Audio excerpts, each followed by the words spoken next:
Онлайн казино мен спорттық пәстігудің жастарға әсері. Бұрын құмар ойын белгілі бір орынмен байланысты болатын. Адам оған арнайы бару керек еді. Қазір жағдай басқа. Онлайн казино мен спорттық пәстігу тәулік бойы телефонның ішінде жүр. Бұл басты қауіптердің бірі. Жастар үшін бәрі тым қолжетімді. Тіркелу оңай, ақша салу жылдам. Нәтиже бірден шығады. Ал жарнама үнемі алдынан шыға береді.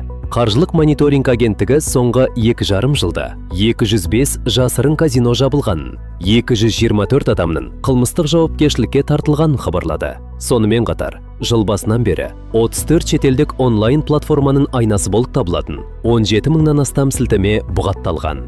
Бұл онлайн кеңістіктегі қауіптің қаншалықты ауқымды екенін көрсетеді.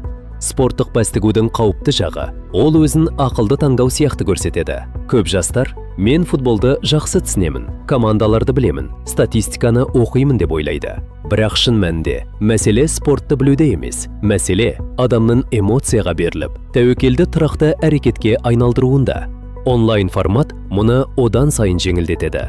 Бүгін матчқа ставка қояды, ертең басқасына өтеді. Артынша лайф пәстігу басталады. Адам тоқтауды кейінге қалдыра береді. Оның үстіне, заңсыз онлайн платформалар жастарды арзан ставкамен, тез тіркеумен және агрессивті жарнамамен тартады. Ресми деректе мұндай платформалардың верификациясының жоқтығы мен қолжетімділігі оларды аса қауіпті ететіні ашық айтылған. Мұның жастарға әсері тек ақша жоғалтумен шектелмейді. Уақыт кетеді, ұйқы бұзылады, эмоциялық тұрақсыздық пайда болады, оқу мен жұмысқа назар бөлінбейді. Кейде жас адам жеңілісті де, жеңісті де тыныш қабылдай алмайды. Ұтылса қайтарады, ұтса көбейткісі келеді. Сондықтан, онлайн казино мен бәстігуге қарсы тұрудың ең дұрыс жолы, ол өзін табыс құралы емес, саналы түрде аулақ болу керек тәуекел ретінде көру. Өйткені телефондағы бір батырма кейде адамды үлкен шығынға алып келуі мүмкін.